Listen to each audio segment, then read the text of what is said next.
మస్తుగా చూసినాం. అందుకే మీరెవ్వరు కూడా పెద్ద ఆందోళన పడే అవసరం ఏం లేదు. 3 మున్సిపాలిటీలు ఉన్నాయి మీకు జనగామల. మీరు మొన్ననే సర్పంచులు బ్రహ్మాండంగా గెలిపించుకున్నారు, చాలా సంతోషం. 3 మున్సిపాలిటీలు మీకున్నాయి. 3 మున్సిపాలిటీలు కూడా ఇటు 4 జనగామ, చేర్యాల, గన్పూరు, తొర్రూరు కూడా ఇళ్ళకే వస్తుందా? తొర్రూరు ఇళ్ళకి రాదు. సో మీకు 3 మున్సిపాలిటీలు ఉన్నాయి. మరి 3టికి 3 పల్లా రాజేశ్వరరెడ్డి గారి నేతృత్వంలో, డాక్టర్ రాజయ్య గారి నాయకత్వంలో గెలిచి రావాలి అని, గెలిచి వస్తారని చెప్పి నేను మనస్ఫూర్తిగా విశ్వాసం వ్యక్తం చేస్తున్నా. అయితే ఒక్క రిక్వెస్ట్, గెలిచిన సర్పంచులు, జెడ్పీటీసీలు మీకు బాధ్యత ఉన్నది. మీ ఎలక్షన్ అయిపోయింది ఇక చాలు, నేను ఇంట్లో వంట అంటే నడవది. పార్టీ అన్నప్పుడు మీకు కూడా బాధ్యత పెడతారు. దయచేసి మీరు కూడా రావాలి. మీరు కూడా తలా ఒక వార్డు ఇన్ఛార్జ్ తీసుకోవాలి. తప్పకుండా తిరగాలి. తప్పకుండా మీరు మొన్నటిదాకా మీరు ఎట్లయితే మరి కష్టపడి ఒక్కొక్క ఓటర్ను ప్రసన్నం చేసుకుని గెలిచినరో, రేపు మున్సిపాలిటీలో కూడా మీరందరూ కూడా దయచేసి పాత్ర పోషించాలి. తప్పకుండా పార్టీ పని చేయాలని చెప్పి కూడా నేను కోరుతా ఉన్నా. అట్లాగే ఇంకొక మాట కూడా నేను విజ్ఞప్తి చేస్తున్నా. చాలా చోట్ల మీ జనగామ జిల్లా వాళ్ళేమో మీరు బుద్ధిమంతులు. కేసీఆర్ గారు ఎవరికి టికెట్ ఇస్తే వాళ్ళని గెలిపించారు. మీ నాయకులు కూడా బుద్ధిమంతులు. ముత్తిరెడ్డి గారు, రాజయ్య గారు కూడా అన్న మీరు తప్పుకోండి, మీకు పార్టీ చూసుకుంటుంది భవిష్యత్తులో అంటే తప్పుకున్నారు, కలిసి పనిచేస్తున్నారు. ఇవాళ కూడా ఇప్పటిదాకా స్టేజ్ మీద ఉన్నారు. అధికారంలో ఉన్నా ప్రతిపక్షంలో ఉన్నా క్రమశిక్షణ కలిగిన సైనికుల్లాగా వారిద్దరు ఇక్కడ ఉన్నారు. నేను మిమ్మల్ని కోరుతా ఉన్నా, జనగామలో మీరు గన్పూర్లో జనగామలో పార్టీ ఎవరికి బీఫామ్ ఇస్తే వాళ్ళని మీరు గెలిపించారు.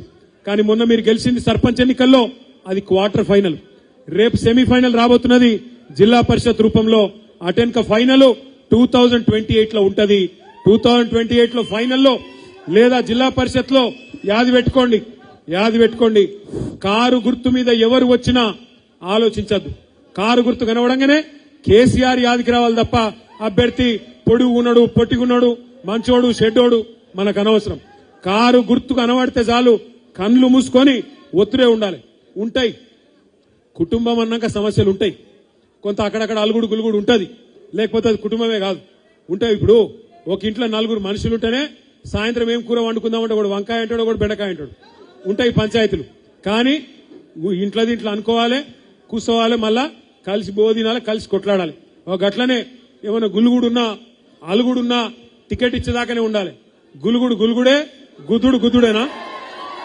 గులుగుడే గట్ల. ఎందుకంటే మళ్ళీ ఇప్పుడు అసలే ప్రతిపక్షంలో ఉన్నాం.